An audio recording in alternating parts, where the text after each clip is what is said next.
Mañanas en Libertad, con Luis del Pino.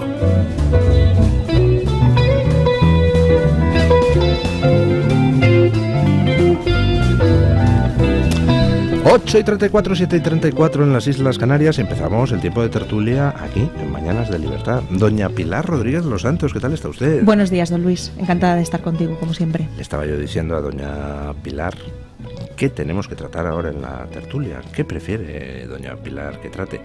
Pues creo que deberíamos dedicar un especial a cómo la izquierda le ha hecho una publicidad impagable a su libro sobre Fernando VII, don Luis. Sí, Porque creo que es un tema muy relevante porque cada vez más, antes lo estábamos hablando antes de entrar en la tertulia, como cada vez la izquierda está más torpe y la derecha más viva. Entonces creo que este capítulo merece la consideración de esta tertulia. Bueno, pero ya he hablado antes de mi libro. Yo creo mejor hablamos. ¿Ha venido un poquito usted aquí a hablar de su libro? Hablamos de García Ortiz, que lo de ayer fue muy bien, espectacular. Don Jaime de Berenguer, ¿qué tal está usted? Uy, ¿cuánto tiempo? Muy bien. Fíjense si es vocacional lo de don Jaime de Berenguer, que hoy no tenemos croissants y ha venido a la tertulia. Pero como tampoco estaba Asís, ¿no? Que es el que se lo solía zampar. Y doña María Sangil, ¿qué tal está usted? Hola, don Luis, muy buenos días. Bueno, la veo estupenda y además en La Brecha creo que han organizado ustedes para el 24 y 25 un congreso importante. Sí, desde el CEU San Pablo hemos organizado con la Comunidad de Madrid un congreso de víctimas del terrorismo. Este es el folleto que le paso, muchas donde gracias. están todas las charlas y todos los ponentes. Y creo que verdaderamente va a ser interesantísimo y desde aquí, bueno, pues me atrevo a invitar a todos sus oyentes a que asistan a Julián Romea el jueves 25, porque va a haber unas mesas y, francamente, los asistentes, Ingrid Betancourt, víctima del terrorismo y ex senadora de la República de Colombia, Premio Príncipe de Asturias, José Antonio Ortega Lara, Ana Iríbar, la viuda de Gregorio Ordóñez, estarán Sabater, Girauta, Maite Pagaza Urtundúa, Andrea Llopart, presidenta de Sacabat, Jorge Mújica, nieto de Fernando Mújica. Caramba, han juntado ustedes un plantel de gente. Sí, yo creo que importante. verdaderamente va a ser muy, muy interesante porque, bueno, nos parece que aunque ahora el gobierno no quiera, hay que seguir hablando de las víctimas del terrorismo. En este caso es internacional el Congreso, pero hablaremos mucho de las víctimas del terrorismo de ETA porque todavía sus demandas de memoria, dignidad, verdad y justicia no están cubiertas y bueno, pues... No, y cada vez menos, por desgracia. Claro, y nosotros queremos, y está muy dedicado este Congreso también a la gente joven, porque nos parece fundamental que las nuevas generaciones conozcan lo que ha acontecido hace escasos años y cómo están las cosas, porque de esos polvos, estos lodos y las elecciones del día 21 en el País Vasco pues van a certificar que quienes han ganado por ahora son los terroristas y no las víctimas.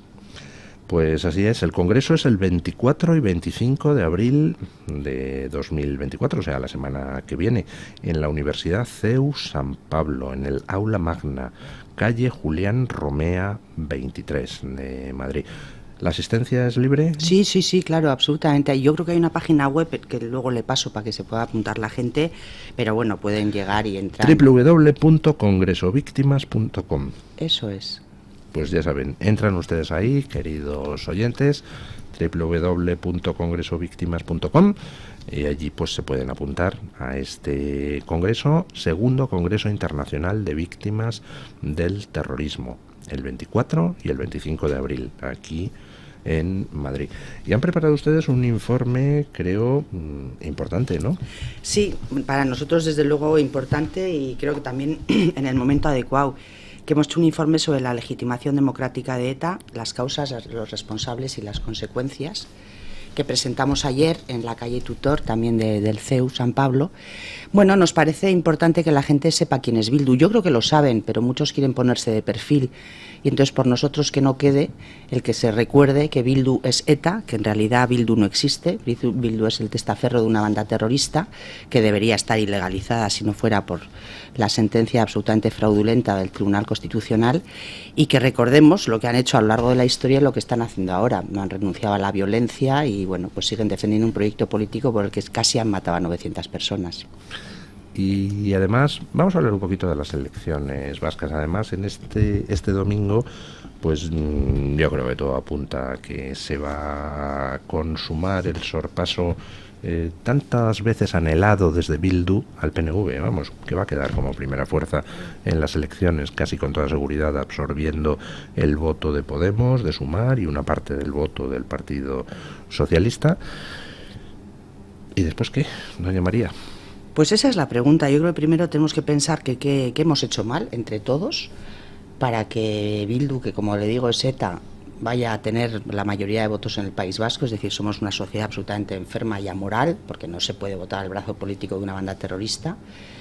Y una vez que gane Bildu, ¿qué es lo que vamos a hacer? Porque su proyecto habrá triunfado, entonces no sabemos si gobernará un tiempo el PNV apoyado por el Partido Socialista.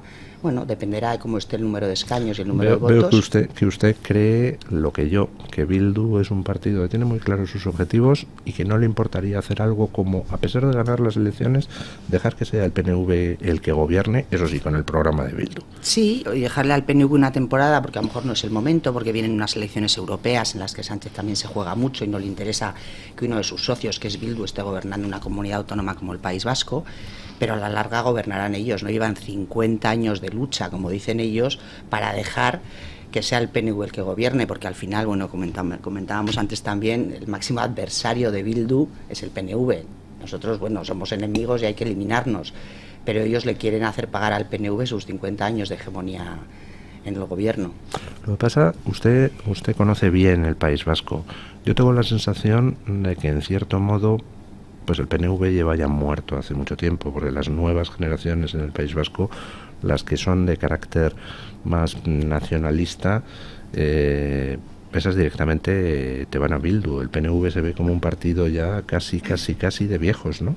Claro, porque se dan varias circunstancias. La primera, hay 180.000 ciudadanos del País Vasco que se han ido por el éxodo, con lo cual, bueno, pues toda esa gente deja de votar.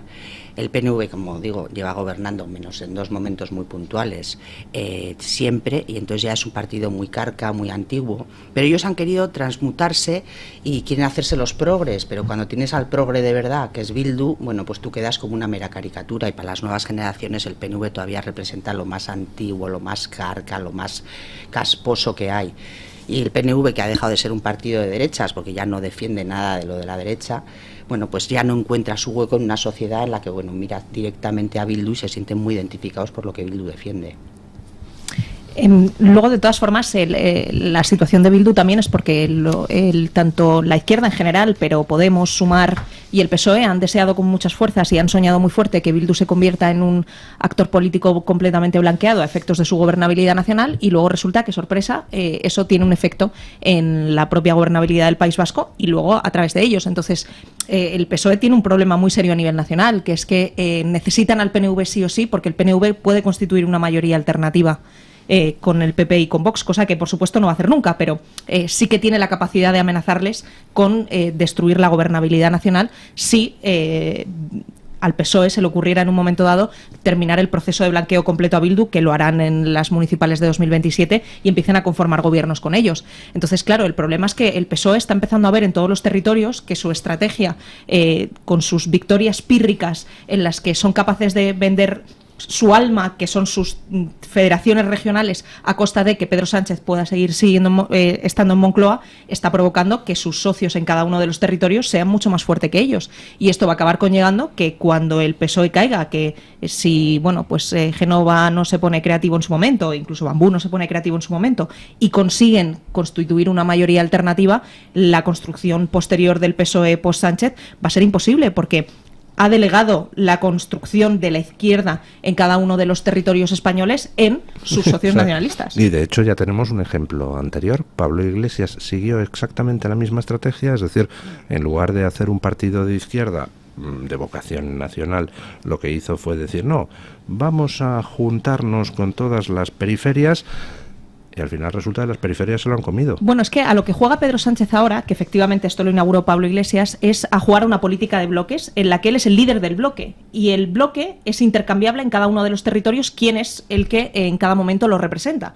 pero él lucha contra la fachosfera como concepto, ¿no? Entonces él lucha contra PP y Vox, y su forma de luchar en cada uno de los territorios pues a veces será a través del BNG, otras veces será a través de Bildu, otras veces será a través de Compromís, otras veces será a través de Esquerra o de un partido efectivamente progresista y eco-friendly como es el PNV, ¿no? Y con Dios y las leyes viejas. Pero claro, el problema de esto es que cuando efectivamente haya que reconstruir el Partido Socialista no va a existir. En Galicia ya no existe y veremos a ver cuál es el resultado del PSE este domingo, que María tendrá más Concepción, pero claro, es que de Pachi López a 9 escaños pues va un trecho, ¿no? Sí, a mí me estaba acordando de una conversación que tuve hace ya unos años con un amigo, porque había unas elecciones generales y entonces estábamos hablando, bueno, ¿quién va a ganar y con qué intensidad va a ganar, ¿no? Que son las dos cuestiones.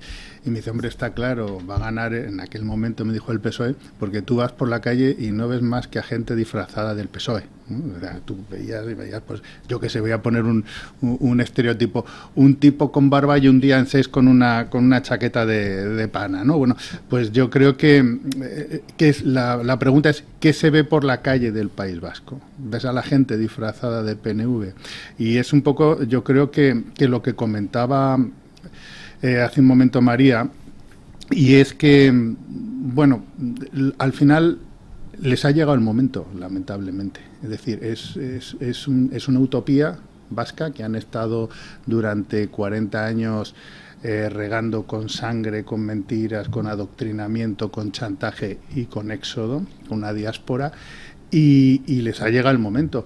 Yo no veo muy claro que ellos dejen gobernar al PNV, porque ¿cómo lo van a explicar a sus votantes, ¿no? Al fin y al cabo, es lo que pasa siempre, cuando uno tiene un sueño y lo alcanza, empieza la realidad, y ahora van a tener que empezar a gobernar. De hecho, yo si fuera el PNV incluso les dejaría gobernar, porque posiblemente es el peor momento de la historia para poder gobernar, porque diga lo que diga el PSOE, tenemos una crisis institucional gravísima, que eso se tiene que notar también allí, porque no son, a todo lo contrario que ellos piensan, que son un núcleo aislado, que se aíslan del mundo, etcétera. No, están en consonancia con lo que pasa a nivel internacional, están en consonancia con la crisis económica que tenemos en España y la crisis institucional. Es decir, de alguna manera ellos tienen que perder el brillo. Pero eso a ellos no les afecta. Había ayer, no me acuerdo en qué periódico vi, una encuesta donde se revelaba que el 80% del votante de Bildu, de PNV, en el País Vasco, no tiene ningún problema para llegar a fin de mes. Bueno, o sea, pero la gente de Bildu vive sí, estupendamente allí. Sí, de hecho, no solo la crisis de Bildu, afecta a los demás. Todos los nacionalismos, porque también era el nacionalismo gallego, el nacionalismo catalán y algunos partidos pijiprogres estos que hay en Madrid, como Más Madrid. Es decir, la gente que le vota es esa. Pero yo creo que nadie está aislado de una crisis económica. Esto llega a todas partes. Igual que cuando las cosas van bien, el dinero fluye a unos más y a otros menos, a esto les pasa lo mismo. Y desde luego, lo único en este momento que tendría el PNV para querer gobernar es el mero ejercicio del poder, porque es que ideológicamente yo creo que son absolutamente indistinguibles. Lo que ha dicho María hace un momento es que ya ni siquiera son un partido de derecha.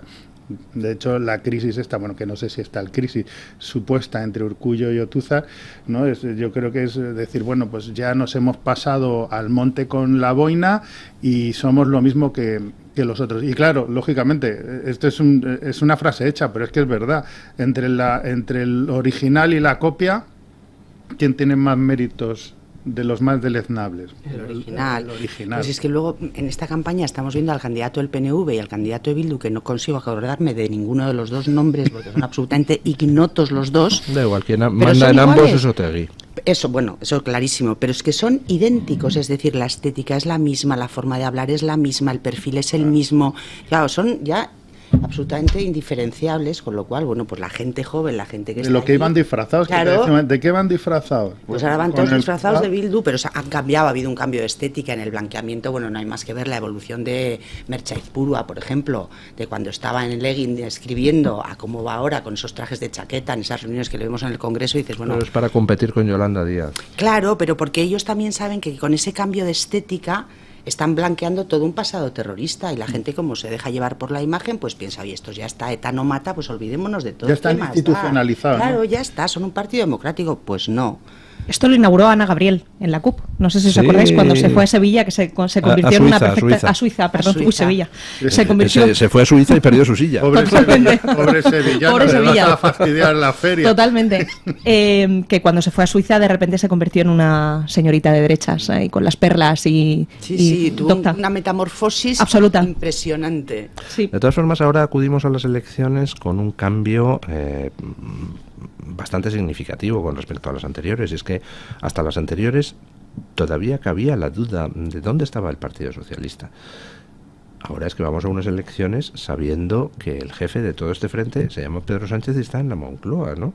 Con lo cual yo me pongo en la piel de un votante socialista y no sé qué actitud podría tomar, porque entre el original y la copia, pues voy y voto a Bildu. Y si no quiero votar eso, ¿cómo voy a votar al Partido Socialista si sé que el Partido Socialista está en el mismo frente que Bildu y que el PNV? Luis, o sea, es que es todo ridículo. Pero nada de jefe, en todo lo más que es el presidente del Consejo de Administración de momento. Sí, tiene usted razón. Hasta que vengan los el accionista mayoritario, el que tiene es el poder de mando, es nacionalismo. Otegi. Sí, pero al accionista mayoritario también le interesa que Hombre, claro. Pedro Sánchez esté al frente del Consejo de Administración, porque saben que si no está Pedro Sánchez, su proyecto se tambalea. Es decir, yo creo que la unión de este Frente Popular que dirige Pedro Sánchez, tienen ellos muy claro que por mal que se lleven, siempre será mucho mejor que no que esté Feijóo o Santi Abascal en la Moncloa. Entonces, antes de que llegue la derecha, son capaces de seguir unidos con un pegamento que no se separará. Tengo una sospecha que espero equivocarme. A mí me da la impresión de que estos de Bildu no van a mover un dedo hasta que no se aseguren Navarra. Es decir, el problema es que ellos ahora no pueden pedir ni un referéndum de autodeterminación ni dar un paso más, una vuelta más de tuerca. También porque no lo ganarían. Bueno, no lo sé. Bueno, ya es que eso, el ayuntamiento ya está presidido por un alcalde de Bildu, Pamplona, sí, pero ya tienen Iruña. Pero una cosa es el juego de vamos a jugar a que Bildu es en realidad un partido ecoresiliente y feminista, y otra cosa es avanzar un poco más. Es que, es que Navarra la no le van independencia... a preguntar a Navarra, eso en Outlook, ¿no? Como creo que se llamaba así, ¿no? No, pero ellos viven en la quimera del planteamiento que retóricamente, como una aspiración, antes has dicho una frase que es maravillosa, ¿no? Que es que cuando los sueños se cumplen, luego empieza la realidad. Oye, que sepas, Pilar, que esta me lo voy Copyright, a... total. He hecho una, lo voy a Copyright poner, total. He hecho una frase Ha hecho una frase maravillosa. De hecho, Claro, le he contado a mi mujer, cariño, Me han he hecho dicho- una frase maravillosa y esto no pasa todos los días. Yo creo que deberías patentar y monetizarlo, pero bueno, luego ¿cuál hablamos de era? esto. ¿Perdona? Eh, Es que he oído monetizar. sí, es que monetizar es muy importante. El talento no puede ser gratis nunca. No, en eso estoy de acuerdo. Bueno, pues el talento que tienes que monetizar y va a hacer un verbo con copyright, pero es demasiado complejo gramaticalmente. Que cuando los sueños se cumplen, luego llega la realidad.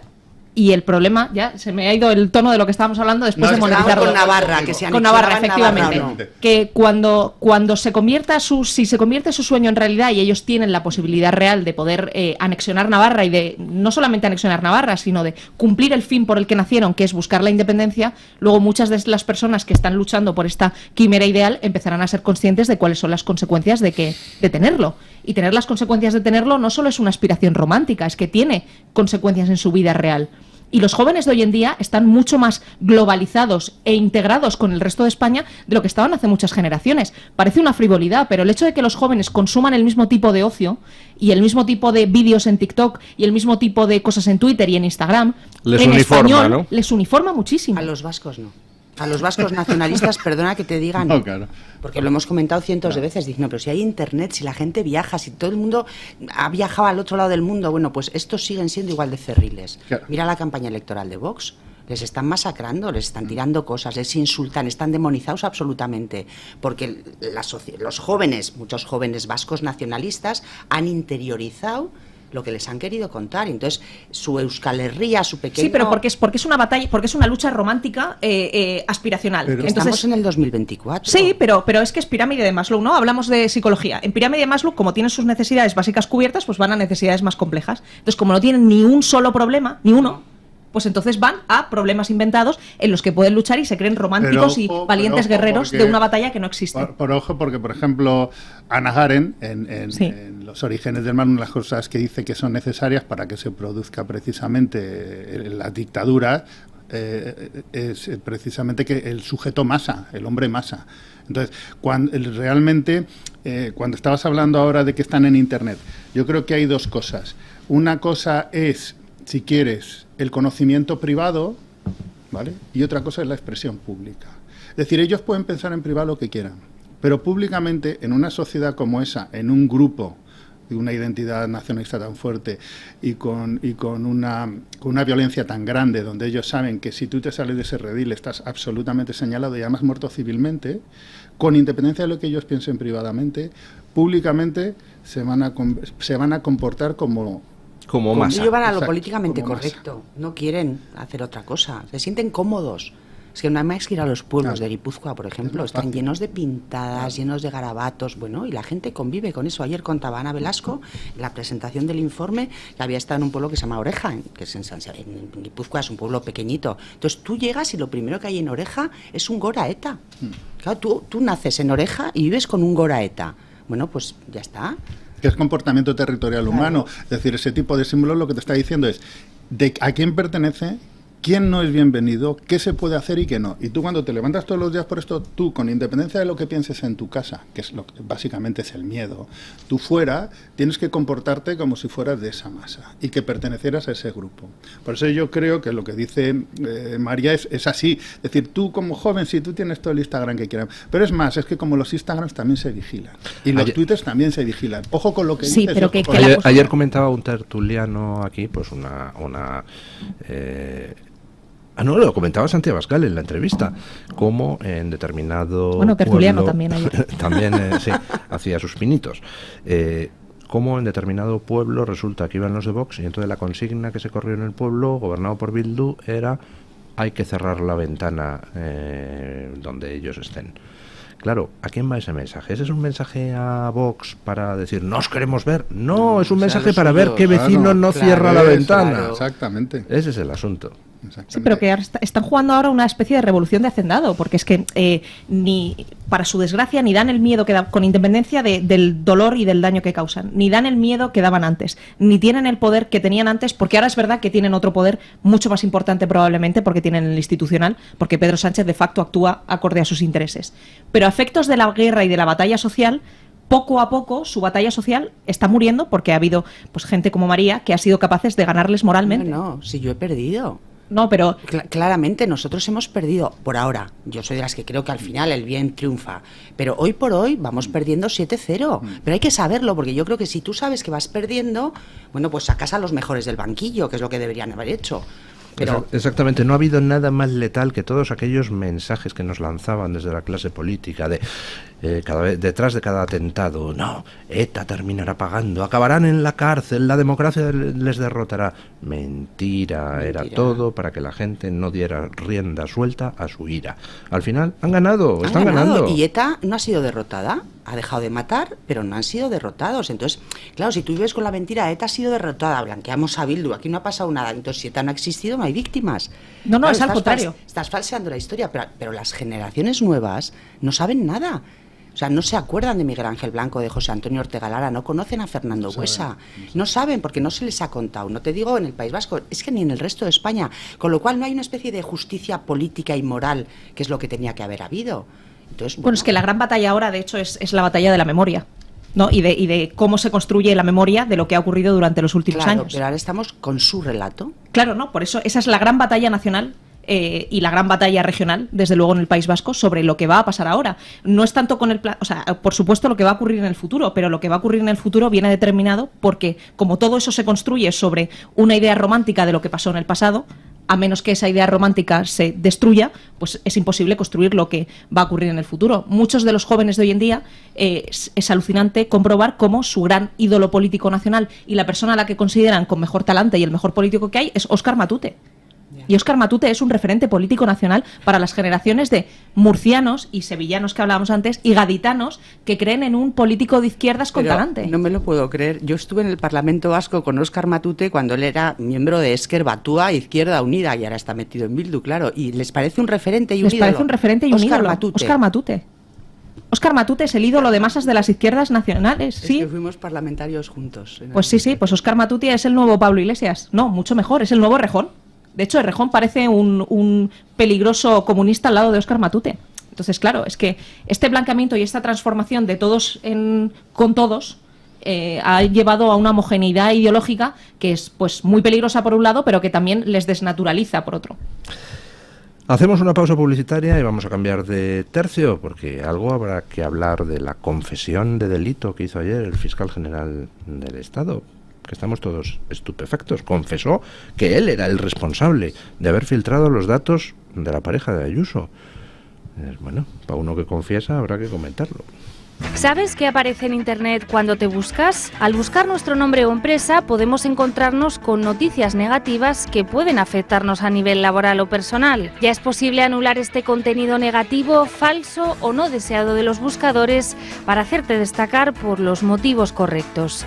Remove Group cuida y fortalece tu reputación en Internet. Ha ayudado a cientos de personas y empresas a tomar el control de su reputación online. Es una solución efectiva, legal y económica 100% de éxito con tecnología propia.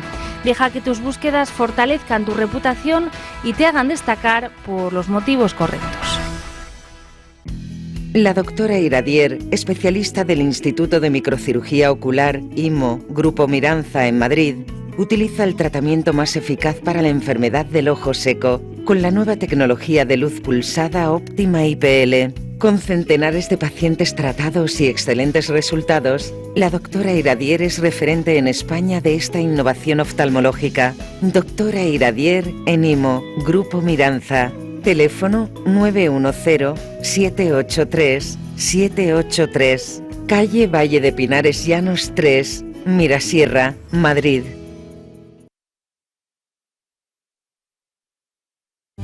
¿Sabes que hay 30.000 muertes en España por infartos? ¿Sabes que por cada minuto transcurrido las posibilidades de sobrevivir disminuyen en un 10%? ¿Y sabes que una ambulancia de media tarda en llegar a nuestra casa entre 10 y 12 minutos, produciéndose 3 de cada 4 infartos en nuestro hogar? Por todo esto nace el proyecto Protege tu Vida. Tu hogar cardioprotegido con el mejor desfibrilador y de fácil uso. Ponlo en tu casa. Pide información al teléfono 900-730-061. Recuerda, el desfibrilador que salva una vida. Infórmate 900-730-061.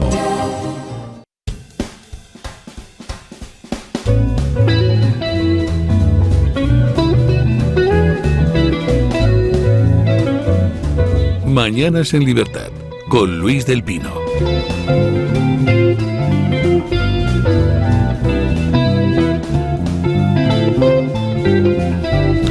Bueno, hoy en OK Diario, doña Pilar Rodríguez Los Santos, que está con nosotros, publica un artículo con un significativo y certero título: Sánchez es el mejor aliado de los que cuelgan a homosexuales en grúas. Y efectivamente, pues un título así, sutil, así que no invita a la polémica ni... elíptico, ¿no? Sí, es así.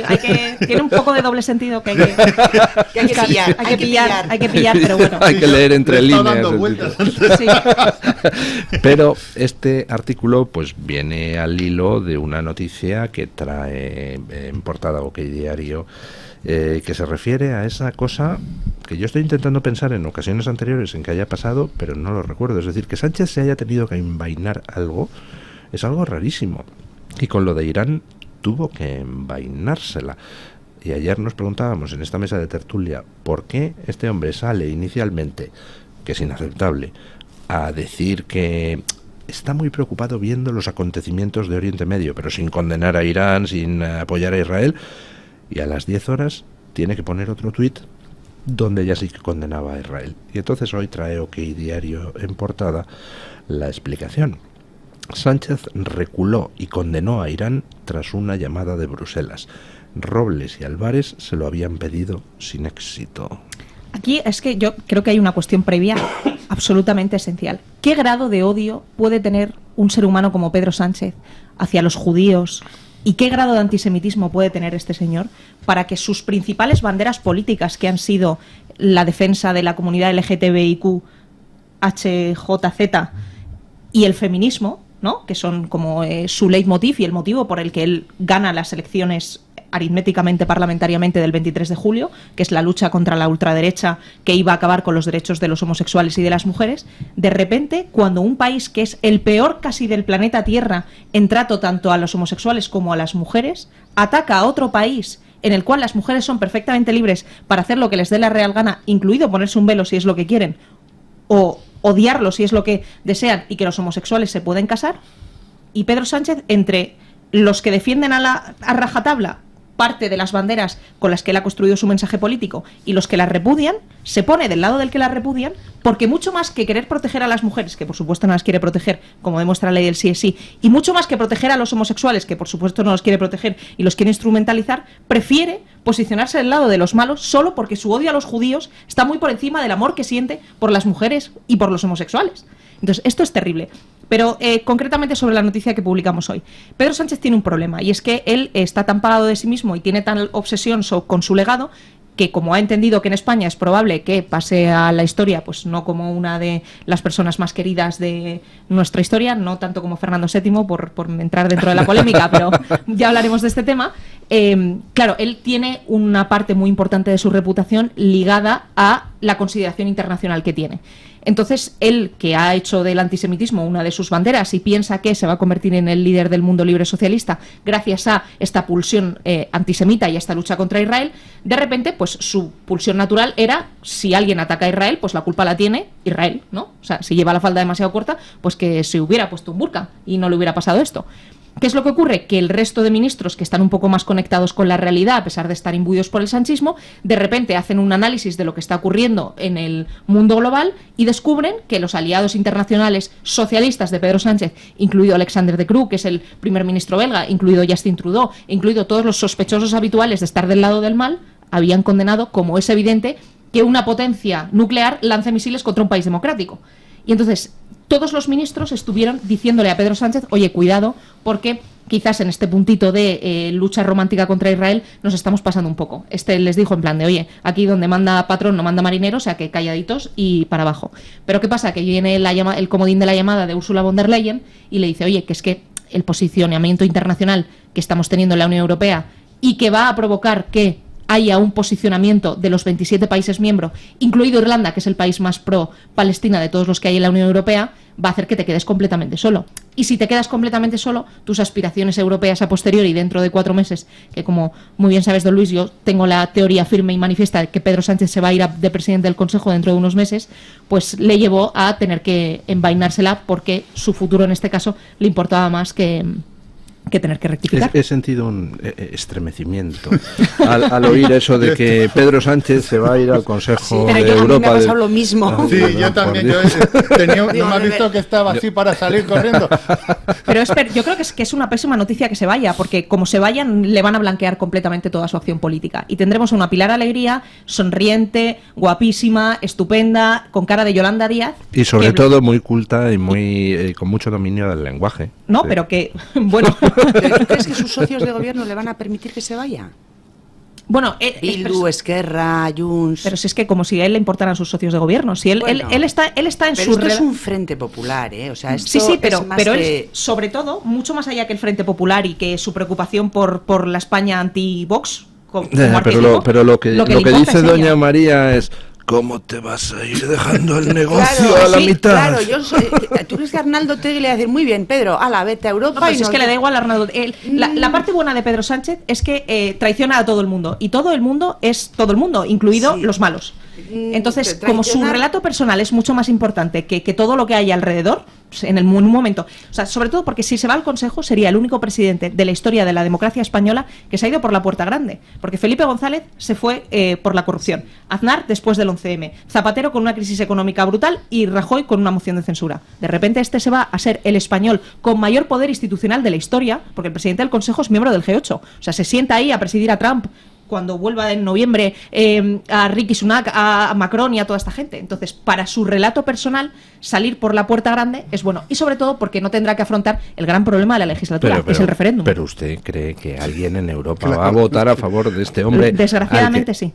¿Sí? Desgraciadamente sí. La imagen internacional de Pedro Sánchez es impecable, desgraciadamente, pero es buenísima. Porque es un tipo que sabe inglés, sabe francés, es el rollo guapo. este de Mr. Handsome de Twitter, liga con von der Leyen, la pobrecita que no Pero ha otra tenido. pregunta, ¿y qué pasa en el Partido Socialista? Porque está absolutamente destrozado, es decir, el único que Pues este es el mantiene una rato. cierta unión, porque ha puesto a todos los varones de los suyos, o sea, si él se marcha, el Partido Socialista, que ya está hecho unos zorros, porque no existe como tal, o sea, ya hay un partido sanchista, no socialista. Habría que hacer unas primarias y tendrían que optar entre Koldo y el Tito Berni. Claro, es que... Con la urna detrás de la cortina. Pachi López. Pachi López. No, de verdad, claro, entonces sus compañeros de partido también le dirán, oye, no sé si es el momento. Bueno, es que esta es la mejor forma en realidad de plantear la sucesión, porque en el caso en el que él se fuera después de una derrota electoral, se plantearía un proceso de primarias que efectivamente tendría muchos problemas, porque muchos de los socialistas normales, si es que eso sigue existiendo como categoría, que yo creo que no, pero efectivamente, si existiera un alegato de pajes por allí que de verdad siguieran creyendo en España,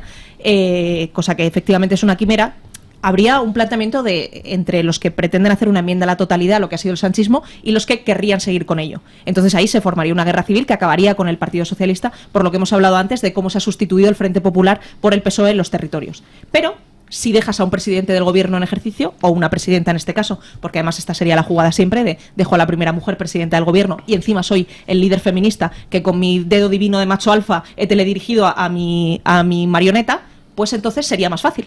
Pues cuando dirigió a Yolanda Díaz le salió fatal, ¿eh? No, que al contrario, le salió fenomenal, porque Yolanda Díaz es un desastre dentro de su espacio político y ha sido capaz de absorber él todo lo que ha hecho Yolanda. A mí me parece que estas cosas son las típicas discusiones que tenemos los amigos de salón, es decir, el papel, entre comillas, lo aguanta todo.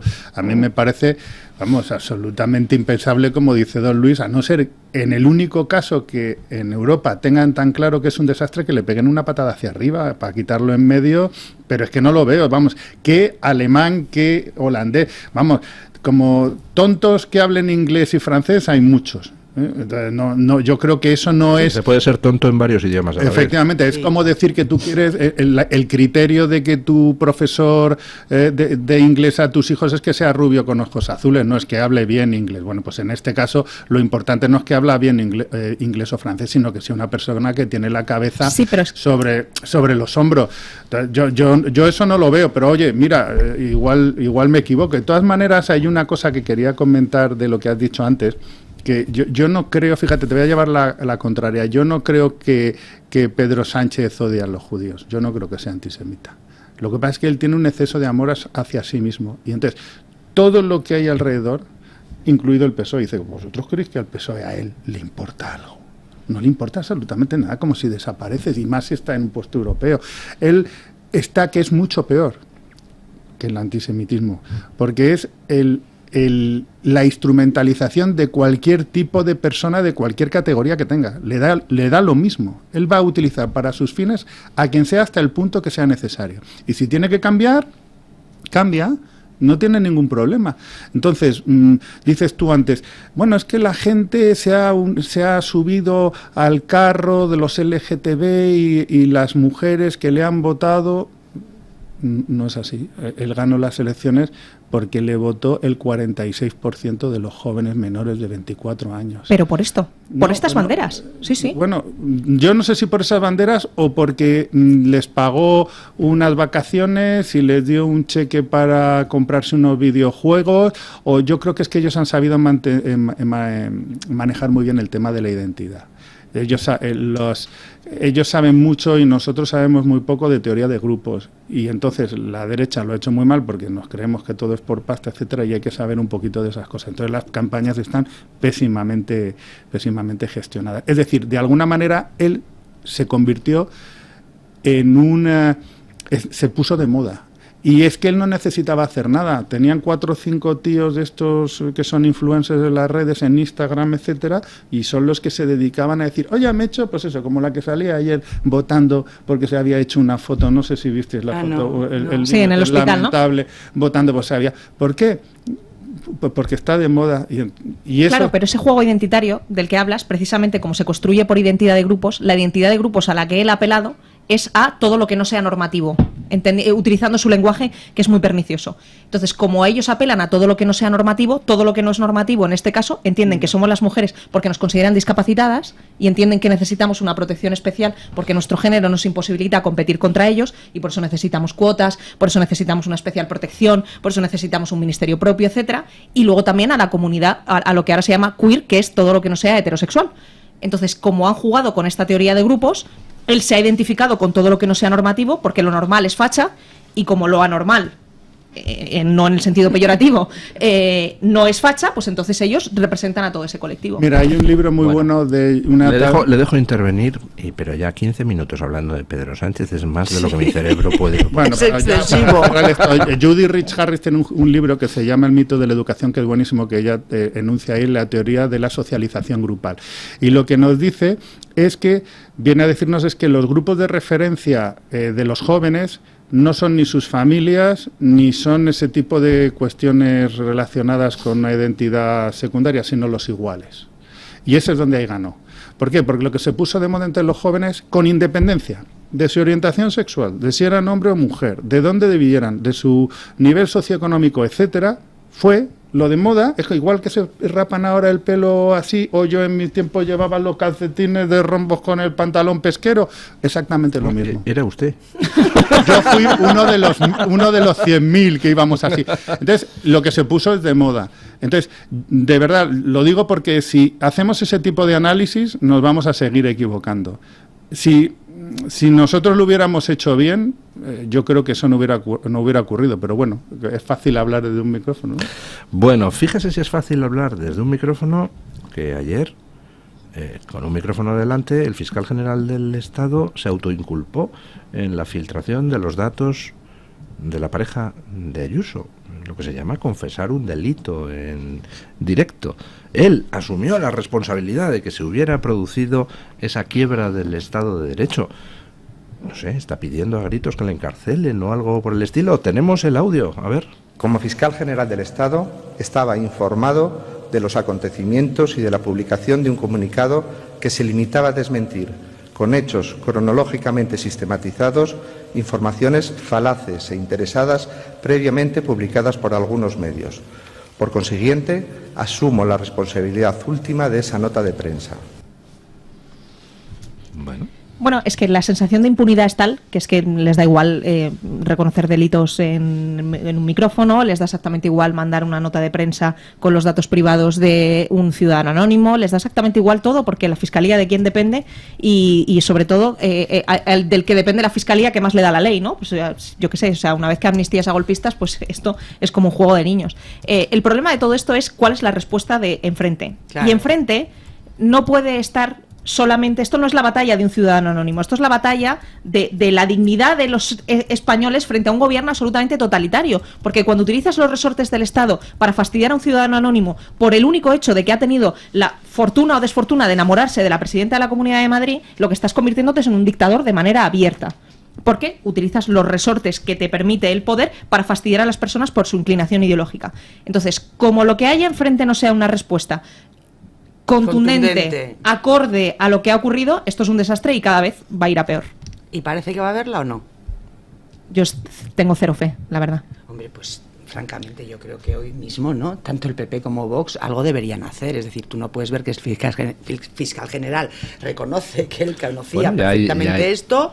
Y hay denuncias presentadas y se supone que él interviene pues como haciéndose el machito para defender a sus subordinados. Bueno, pues esas denuncias, entonces imagino que el juez que le toque tramitarlas tendrá que llamarle a declarar. Sí, pero que tiene que haber una respuesta social, no solamente una respuesta judicial, legal, porque es que esto no es un... O sea, esto es muy grave, esto es muy grave. Este escándalo no es solo un escándalo judicial, es un escándalo social de primer orden. Es que nos dictadura totalmente. Una indefensión absoluta. La indefensión es total, porque claro, si no estás en la línea que marca el gobierno, bueno, pues te van a atacar por tierra, mar y aire. Totalmente. Y por cierto, hay que reconocer, antes hablábamos sobre si la sociedad civil está está apoyando las causas del bien, y hay que reconocer la labor del Colegio de Abogados de Madrid dentro de toda esta trifulca, porque desde el primer momento en el que se filtró el primer correo electrónico, ellos se personaron, salieron, hicieron una serie de declaraciones, y posicionarse dentro de eso contra la Fiscalía, que de quien depende, y con una consideración muy importante, que es que ellos tratan con la Fiscalía a diario en casos que son importantísimos y sobre los que se sustenta su prestigio personal y profesional, y a pesar de ello dieron una batalla social y judicial muy justa y que merece reconocimiento. Bueno, vamos a ver qué es lo que pasa, pero yo dudo muy mucho de que aquí nadie vaya a no, pagar no va a pasar nada, claro. Nada de nada. Y aquí sigue Marlaska después de 2 millones de escándalos donde se le ha pillado por todas partes, y Sánchez lo mantiene ahí porque es un fusible. El propio Sánchez. O sea, hasta que Marlaska pues mentalmente haga pum y entonces decida el irse, hasta ese momento Sánchez no va a prescindir de él. ¿Para qué? Si atrae las críticas de algo que en el fondo el máximo responsable es Sánchez.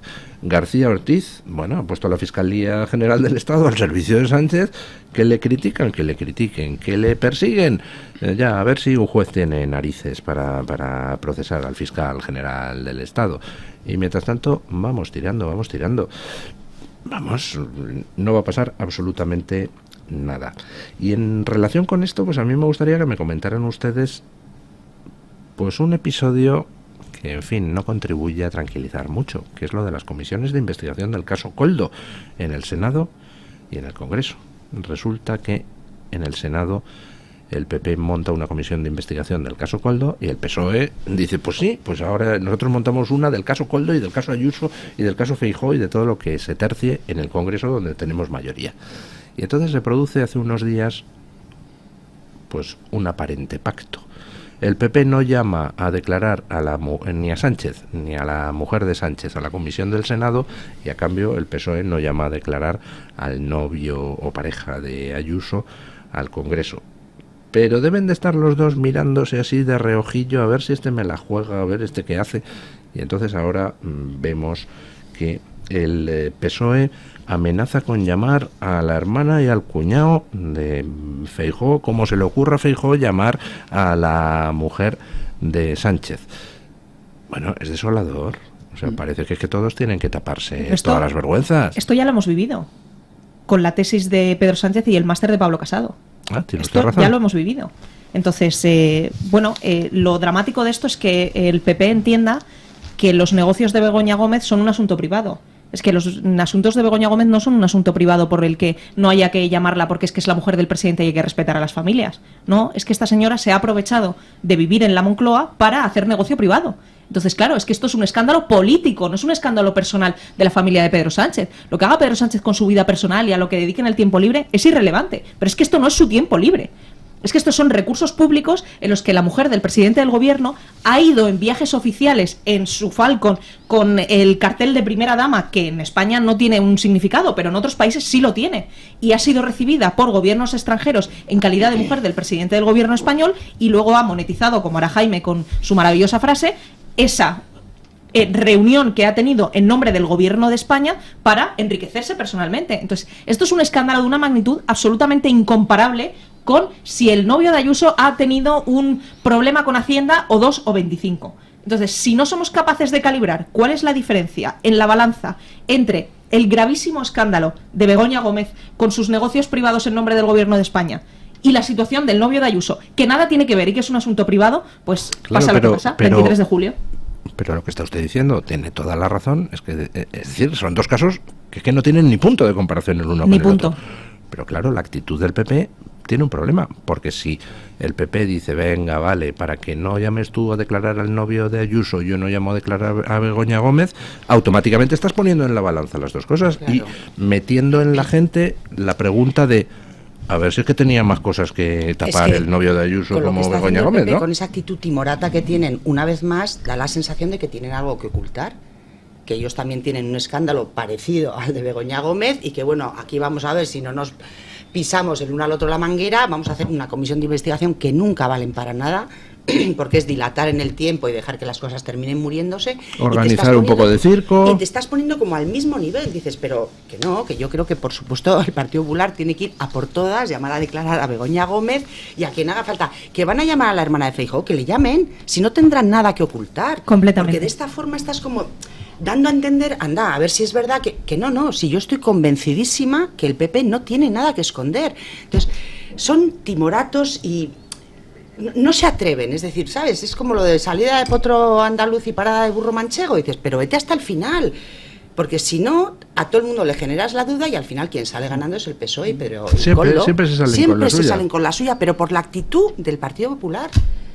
Porque ellos no quieren tensionar, no quieren que parezca. Que sí, hombre, que parezca, porque como tú dices, es que esto es un caso, vamos, de libro. Esto es flagrante, que se ha aprovechado de ser la mujer de quien es para estar haciendo negocios. Si esto lo hubiera hecho el PP... Esa es la clave. Si esto España estaría ardiendo en llamas.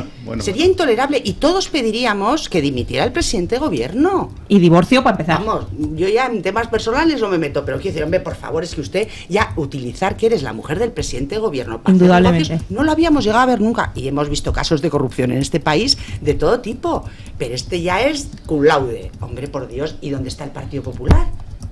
Con unas elecciones vascas, con unas elecciones catalanas, con unas elecciones europeas, hombre, por Dios. Pidiendo perdón por existir. Ahí está. Actitud timorata, complejo. Además, ahí detrás hay otra cosa, detrás de todo esto, que a mí me alarma más, y es, si tú adoptas esta actitud, es ¿qué puedo esperar de ti en un futuro? Fíjate, ya no es solo el hecho de que tenga miedo, es, venga, yo puedo entender incluso que tengas miedo, pero este va a ser tu proceder. Es decir, la España alternativa es una España en la que se tapen las cosas y no vaya de raíz a los problemas que tiene este país, que son muchísimos. A mí eso es lo que más me duele. De todas maneras, tengo que reconocer que el tema de con independencia de los movimientos tácticos o de estratégicos, ¿no? Yo he estado en 2 comisiones de investigación y en una de estas y en una, bueno, que no es de investigación, ahora no me acuerdo, lo tenía en la cabeza y se me ha ido. Y estuve en una que sí sirvió de mucho. Además fue terrible, fue durísima para todos, que fue la del Madrid Arena. Y fue durísima, pero sirvió. Pero yo creo que es que en este tipo de comisiones, es una opinión personal que además me la estoy formando, puedo cambiar, no porque sea Pedro Sánchez, sino porque no siempre tengo la respuesta perfecta. Yo creo que las comisiones de investigación, si queremos que sirvan para algo, tienen que ir únicamente los políticos o los cargos públicos. ¿Por qué? Porque para juzgar a los civiles están los tribunales. Es mi opinión personal, que puedo llegar a cambiar si me dais un buen argumento, ¿eh? Entonces, el problema que yo veo de todo esto es que se convierta en un show, es decir, que vayamos a la puerta de los tribunales como cuando va un famoso que va a la Audiencia Nacional porque le han cogido, entonces, oye, tal, y le ponen el micrófono y luego sale en el programa chusco de televisión. Exacto, y entonces estemos perdiendo el foco. Claro. A mí, porque aquí lo que hay detrás, ella es, la señora esta es la señora del presidente del gobierno, bueno, es una, no sé, como un vaso más, ¿no? Pero el problema estructural es el que nosotros tenemos que ver como políticos. ¿Qué ha fallado? ¿Cuáles son las leyes? ¿Cuáles son el procedimiento de concesión de las ayudas? ¿Cuál es eso es lo que tiene que hacer un Parlamento. Y esa es la única cuestión, si es que lo han pensado así, por la que yo daría la razón al Partido Popular. Porque si no, inmediatamente pienso lo que estás diciendo tú. Claro, yo quiero convertirlo en un show, quiero convertirlo donde yo vaya allí, le saque los colores, diga a la mujer que completamente es así. O yo quiero que haga un Parlamento lo que tiene que hacer, que es legislar y hacer leyes y modificar las que hay y los procedimientos para que esto no vuelva a ocurrir nunca más. O sea, esa es la historia, ¿no? Esa es la duda que yo tengo. Oye, la señora de Begoña Gómez, que se me había olvidado el nombre, perdón, tendrá que pasar por un juzgado y será un juez, la justicia, la que decida sobre sus... Bueno, pero es que hay responsabilidades judiciales, pero hay responsabilidades políticas. Para los políticos. Y es lo que te quiero decir. Claro, pero las responsabilidades... En primer lugar, el PP evidentemente no... O sea, yo aprecio mucho la buena fe y seguro que en Génova, si están escuchando esto, O sea, habrán hecho un ejercicio de decir, joder, ¿por qué no se nos había ocurrido este argumento antes? El que has dicho tú, porque efectivamente... No es un argumento, es que, o sea, realmente... No es la mejor opción para ellos. Sí, no, pero no, de verdad, pienso que es que como he estado allí, y yo lo que no quiero es que se convierta en instrumentos para el show de los partidos, pero como ciudadano, que es al final lo que se han convertido las comisiones de investigación. Pero es evidente que es un show porque hay una comisión en el Senado y hay otra en el Congreso en respuesta a la una de la otra. Entonces, claro, o sea, el show está montado ya.